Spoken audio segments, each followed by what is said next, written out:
Bậtថ្ងៃនេះយើងនឹងសិក្សាប្រធានបទជាមួយគ្នាដែលមានចំណងជើងថាតើអ្វីទៅជាជោគជ័យពិតប្រាកដសម្រាប់មនុស្ស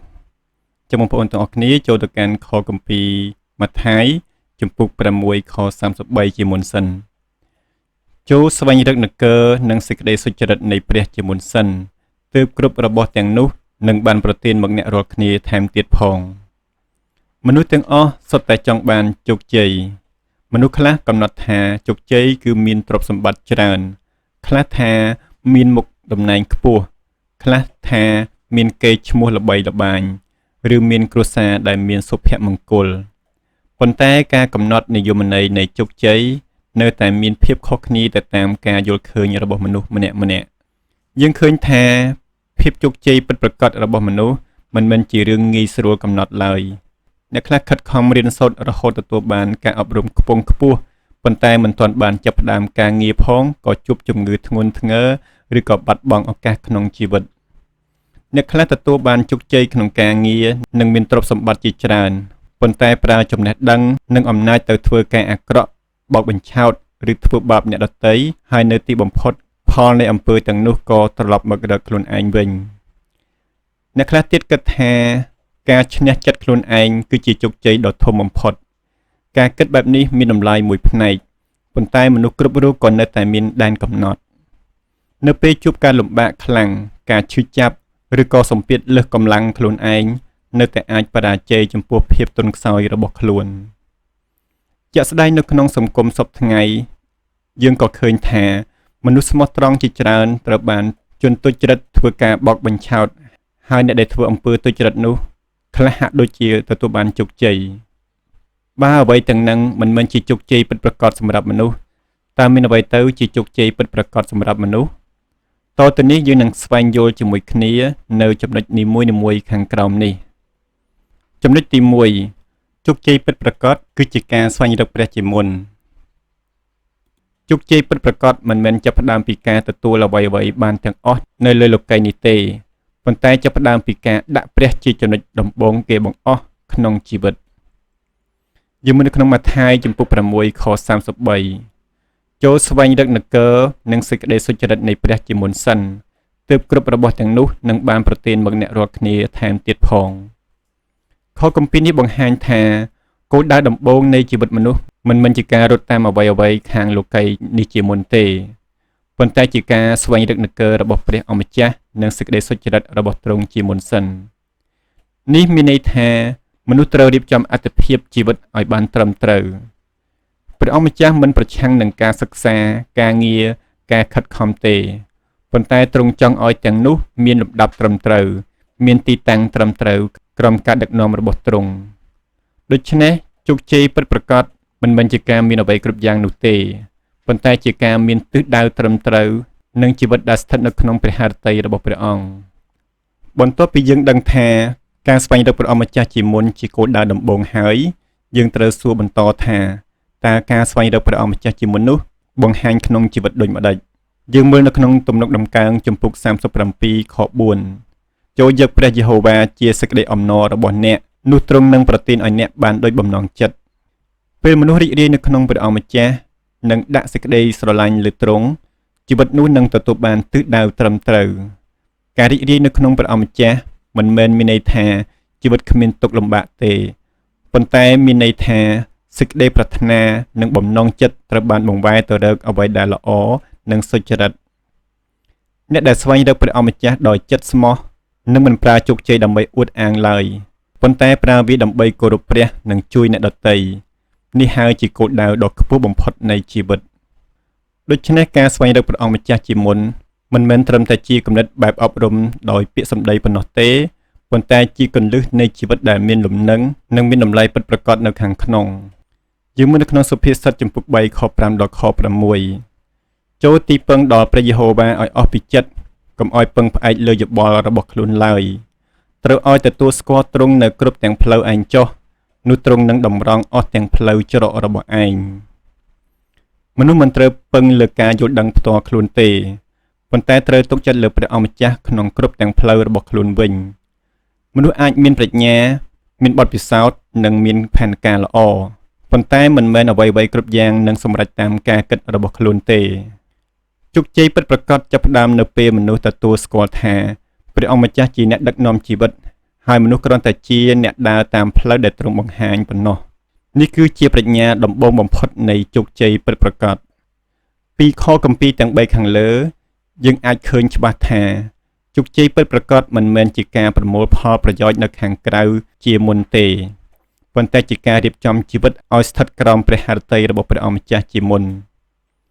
ពេលព្រះអង្គម្ចាស់ជាគោលដៅដំបូងទ្រព្យសម្បត្តិកិត្តិយសនិងសមត្ថភាពផ្សេងៗនឹងក្លាយជាឧបករណ៍សម្រាប់ធ្វើការល្អមិនមែនជាម្ចាស់នៃជីវិតយើងទេចំណុចទី2ជោគជ័យពិតប្រាកដគឺជាការរស់នៅតាមព្រះបន្ទូលនិងប្រកបដោយសេចក្តីសុចរិត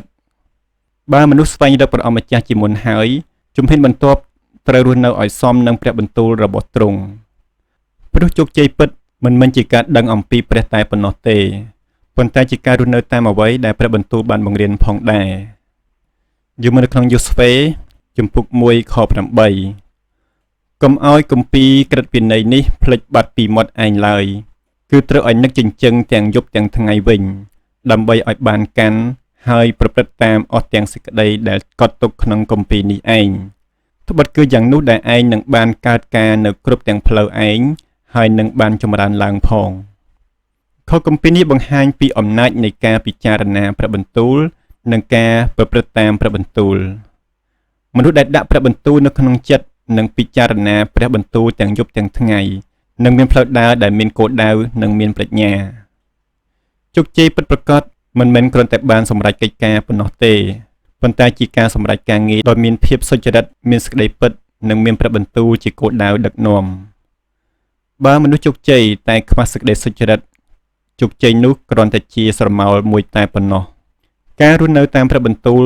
មិនមែនគ្រាន់តែបង្ហាញពីការដឹងប៉ុណ្ណោះទេប៉ុន្តែបង្ហាញតាមអាកប្បកិរិយាការសម្រេចចិត្តនិងរបៀបប្រើជីវិតប្រចាំថ្ងៃផងដែរ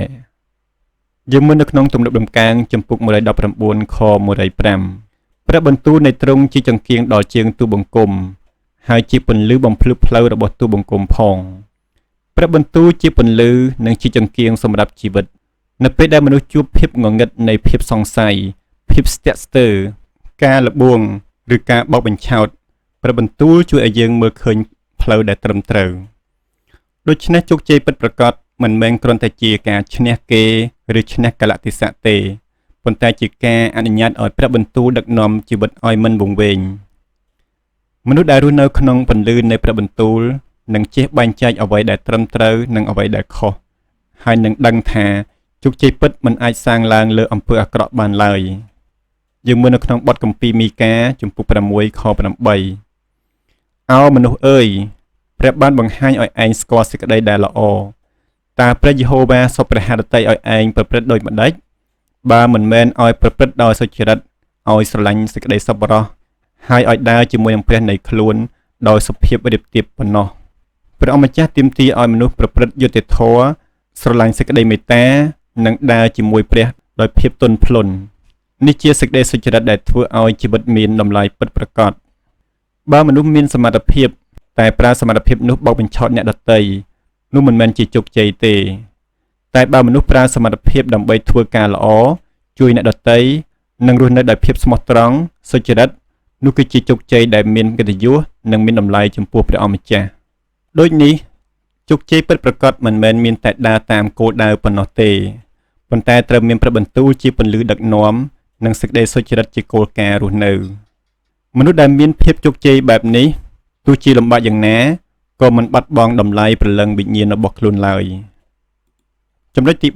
3ជោគជ័យពិតប្រាកដគឺជាការមិនអាស្រ័យលើទ្រព្យសម្បត្តិឬកិត្តិយសក្នុងលោកីយ៍នេះទេ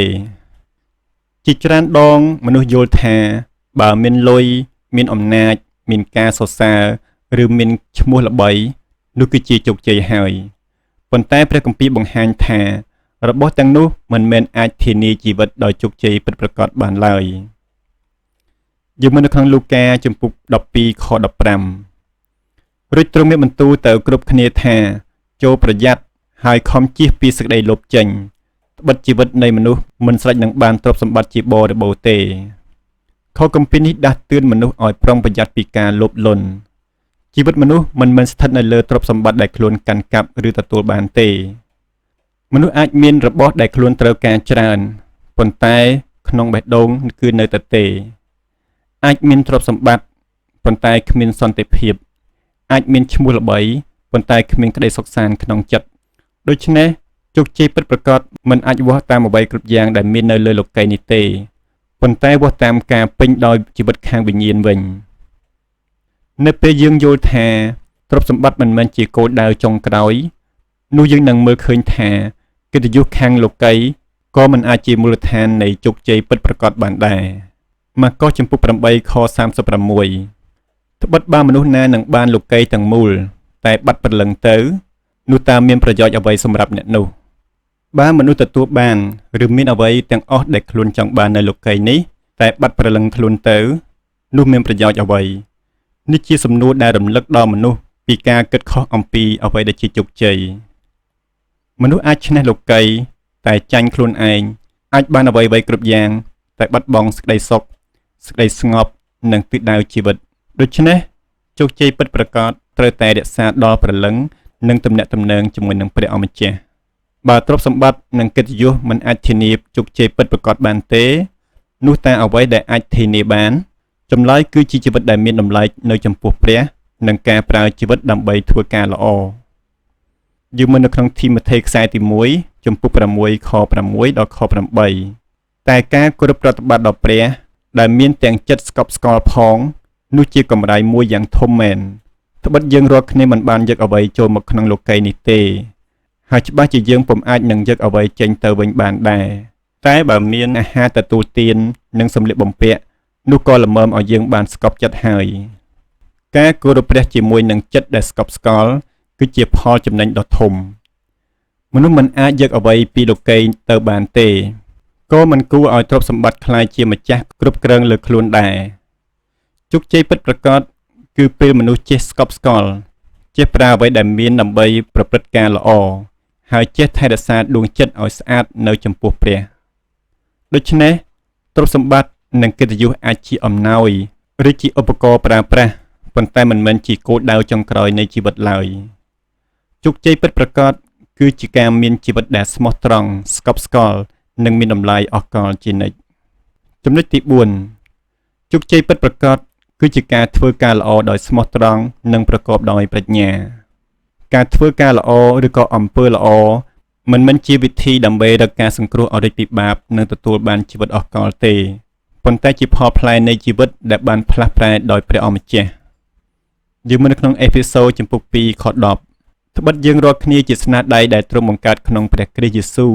សម្រាប់ការល្អដែលព្រះបានរៀបចំជាមុនឲ្យយើងរាល់គ្នាប្រព្រឹត្តតាមយើងត្រូវបានបង្កើតឡើងសម្រាប់ការល្អការល្អមិនមែនជារឿងតូចតាចទេប៉ុន្តែជាគោលបំណងនៃការរស់នៅដែលព្រះអម្ចាស់បានរៀបចំមកជាមុនបន្ទាប់ពីយើងបានដឹងថាព្រះអម្ចាស់បានបង្កើតយើងមកក្នុងព្រះយេស៊ូវគ្រីស្ទសម្រាប់ការល្អហើយការធ្វើការល្អជាគោលបំណងនៃជីវិតតើយើងគួរឈប់ធ្វើល្អឬនៅពេលមិនឃើញលទ្ធផលភ្លាមឬត្រូវអ្នកដទៃបោកបញ្ឆោតយើងមើលនៅក្នុងកាឡាទីចំពុក6ខ9ដល់ខ10កុំឲ្យយើងណែចិត្តនឹងធ្វើការល្អឡើយត្បិតបើមិនប្រសើរចិត្តទេនោះដល់កំណត់យើងនឹងច្រូតបានហើយដូច្នេះកាលណាយើងមានឱកាសនោះត្រូវធ្វើល្អដល់មនុស្សទាំងអស់ហើយគឺដល់ពួកអ្នកជឿជាដើមនេះជាការលើកទឹកចិត្តឲ្យមនុស្សកុំឲ្យធុញទ្រាន់ក្នុងការធ្វើការល្អព្រោះការទទួលបានផលឬផ្លែផ្កាពីការល្អនោះវាមិនទទួលបានភ្លាមតាមអារម្មណ៍យើងចង់បាននោះទេគឺទៅតាមពេលវេលាដែលព្រះអម្ចាស់បានកំណត់ទុកសម្រាប់យើងរួចជាស្រេចពិតណាស់ជីវិតអ្នកជឿនិងដើរតាមព្រះបន្ទូលត្រូវបង្ហាញផលផ្លែដោយការប្រព្រឹត្តការល្អប៉ុន្តែក៏ត្រូវប្រកបដោយប្រាជ្ញាផងដែរយើងមើលនៅក្នុងសុភាសិតចំពុក1ខ5ប្រយោជន៍ឲ្យមនុស្សប្រាជ្ញបានស្ដាប់ហើយចម្រើនចំណេះឡើងឲ្យអ្នកណាដែលមានយោបល់បានដឹងដល់សេចក្តីដំបូន្មានមាំទាំប្រាជ្ញានាំឲ្យមនុស្សស្គាល់អ្វីដែលត្រូវធ្វើនិងអ្វីដែលមិនត្រូវធ្វើដូច្នេះមនុស្សល្អមិនត្រូវឈប់ចម្រើនចំណេះឬឈប់ទទួលយោបល់នោះទេប៉ុន្តែជាមនុស្សដែលប្រឹងគិតប្រឹងពិចារណាដើម្បីឲ្យបានចំណេះបានយោបល់ដើម្បីឲ្យដឹងថាតើត្រូវប្រុងប្រយ័ត្នដូចម្តេចមនុស្សល្អដែលមានប្រាជ្ញា គឺមិនងាយជឿលើពាក្យផ្អែមល្ហែមលួងលោមមិនងាយចាញ់ការបំភាន់ហើយចេះពិនិត្យមើលផ្លែផ្កានៃអំពើមុននឹងសម្រេចធ្វើអ្វីមួយដូច្នេះជោគជ័យពិតប្រាកដរបស់មនុស្សមិនមែនគ្រាន់តែជាការមានចិត្តល្អប៉ុណ្ណោះទេប៉ុន្តែជាការធ្វើការល្អដោយស្មោះត្រង់និងប្រកបដោយប្រាជ្ញាមនុស្សដែលមានប្រាជ្ញាចេះពិនិត្យចេះជ្រើសរើសនិងចេះសម្រេចចិត្តត្រឹមត្រូវដើម្បីឲ្យការល្អរបស់ខ្លួនកើតជាប្រយោជន៍ពិតប្រាកដមិនងាយចាញ់ល្បិចកលរបស់មនុស្សអាក្រក់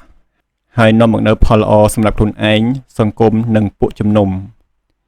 នេះហើយជាជោគជ័យដែលព្រះអង្គម្ចាស់សពព្រះハរតីចំណុចទី5ជោគជ័យពិតប្រាកដមានលទ្ធផលអកលជានិច្ចជោគជ័យពិតប្រាកដគឺជាការមានលទ្ធផលអកលជានិច្ចអ្វីដែលមានតម្លៃលើលោកីយ៍នេះសុទ្ធតែអាចផុតរលត់ទៅវិញបានប៉ុន្តែជោគជ័យដែលព្រះអង្គម្ចាស់ប្រទានមានឫសគល់នៅអកលជានិច្ចយើងមើលនៅក្នុងម៉ាថាយជំពូក6ខ19ដល់ខ20កុំឲ្យប្រមូលទ្រព្យសម្បត្តិទុកសម្រាប់ខ្លួននៅផែនដីជាកន្លែងដែលមានកន្លាតនិងច្រេះស៊ីបំផ្លាញហើយចោលទម្លុះប្លន់នោះឡើយត្រូវប្រមូលទ្រព្យសម្បត្តិទុកសម្រាប់ខ្លួននៅឯស្ថានសួគ៌វិញដែលជាកន្លែងគ្មានកន្លាតឬច្រេះស៊ីបំផ្លាញឡើយក៏គ្មានចោលទម្លុះឬប្លន់ផងព្រះយេស៊ូវកំពុងអំពាវនាវឲ្យយើងផ្លាស់ប្ដូរទស្សនៈពីការរស់ដើម្បីរបស់បណ្ដោះអាសន្នទៅជាការរស់ដើម្បីរបស់អកលជានិច្ចទ្រព្យសម្បត្តិនៅផែនដីដែលអាចបាត់បង់បានប៉ុន្តែអ្វីដែលធ្វើសម្រាប់ព្រះនិងនគររបស់ទ្រង់មានតម្លៃអកលហើយមិនអាចបាត់បង់បានឡើយដូច្នេះជោគជ័យពិតប្រាកដត្រូវបានវាស់ដោយអ្វីដែលនៅស្ថិតស្ថេរជារៀងរហូតមិនមែនដោយអ្វីដែលនៅតែមួយរយៈពេលនោះទេយើងមើលនៅក្នុងកូរិនថូសខ្សែទី2ចំពុក4ខ17ដល់ខ18ត្បិតសេចក្តីទុក្ខលំបាកយ៉ាងស្រាលរបស់ខ្ញុំដែលនៅតែមួយផ្លែតនេះនោះបង្កើតឲ្យយើងខ្ញុំមានសេរីល្អយ៉ាងធ្ងន់លើសលប់ដោយនៅអកលជានិច្ចវិញដោយយើងខ្ញុំមិនបានរាប់អានរបស់ដែលមើលឃើញឡើយគឺរាប់អានតែរបស់ដែលមើលមិនឃើញវិញត្បិតរបស់ដែលមើលឃើញនោះស្ថិតស្ថេរមិនយូរប៉ុន្មានទេតែរបស់ដែលមើលមិនឃើញនោះនៅស្ថិតស្ថេរអកលជានិច្ចវិញខគម្ពីរនេះបង្រៀនឲ្យមនុស្សមើលទៅអ្វីដែលមិនអាចមើលឃើញភ្លាមប៉ុន្តែជាអ្វីដែលមានតម្លៃអកលជានិច្ចការលំបាកបច្ចុប្បន្នមានរយៈពេលខ្លីប៉ុន្តែសេរីរុងរឿងដែលព្រះអង្គម្ចាស់ប្រទានគឺនៅអកលគឺមិនចេះរលត់សាបសូន្យឡើយដូច្នេះជោគជ័យពិតប្រាកដជាជីវិតដែលមិនឈរលើអ្វីដែលជាបណ្ដោះអាសន្ននោះទេប៉ុន្តែឈរលើសេចក្តីសង្ឃឹមដែលមិនចេះរលត់សាបសូន្យគឺមាននៅអកលជានិច្ចពេលយើងសរុបមើលចំណុចទាំងអស់ខាងលើយើងឃើញថាជោគជ័យពិតប្រាកដមិនមែនជាទ្រព្យសម្បត្តិមុខតំណែងកេរ្តិ៍ឈ្មោះឬជាការឈ្នះបែបលោកីយ៍នេះទេវាគឺជាការស្វែងរកព្រះអង្គម្ចាស់ជាមុនរស់នៅតាមព្រះបន្ទូលមានសេចក្តីសុចរិតធ្វើការល្អប្រើបញ្ញាក្នុងការធ្វើការល្អនិងមានទិសដៅអកលជានិច្ចនេះហើយជាជោគជ័យដែលមនុស្សគ្រប់រូបគួរពិចារណាដូច្នេះយើងសួរថាតើអ្វីទៅជាជោគជ័យពិតប្រាកដសម្រាប់មនុស្សចម្លើយមិនមែនស្ថិតនៅលើអ្វីដែលភ្នែកមើលឃើញឬចំណេះឬយោបល់ផ្ទាល់ខ្លួនទេជោគជ័យពិតប្រាកដគឺជីវិតដែលមានព្រះអម្ចាស់ជាមូលដ្ឋានមានព្រះបន្ទូលជាពន្លឺហើយមានសេចក្តីសុចរិតជាគោលការណ៍និងមានផលអកលជានិច្ចជាគោលដៅនៅក្នុងសម័យបច្ចុប្បន្នមនុស្សជាច្រើនកំពុងប្រកួតប្រជែងគ្នាដើម្បីឈ្នះលោកីយ៍ប៉ុន្តែបើជីវិតខ្វះព្រះអម្ចាស់ជោគជ័យទាំងនោះគ្រាន់តែជាការបោកបញ្ឆោតយើងតែប៉ុណ្ណោះជោគជ័យមិនមែនកើតចេញពីការទទួលបានឬកាន់កាប់អ្វីគ្រប់យ៉ាងនៅផែនដីនេះទេប៉ុន្តែកើតពីការស្គាល់ថាអ្វីដែលសំខាន់ពិតប្រាកដសម្រាប់ជីវិតសូមឲ្យយើងស្វែងរកព្រះអម្ចាស់ជាមុនរស់នៅដោយសេចក្តីសុចរិតធ្វើការល្អប្រើប្រាជ្ញាក្នុងការធ្វើការល្អហើយមិនបណ្ដោយឲ្យទ្រព្យសម្បត្តិឬការសរសើររបស់មនុស្សក្លាយជាគោលដៅចុងក្រោយនៃជីវិតឡើយពេលនោះហើយទើបជីវិតមនុស្សអាចហៅថាបានជោគជ័យពិតប្រាកដសូមព្រះប្រទានពរ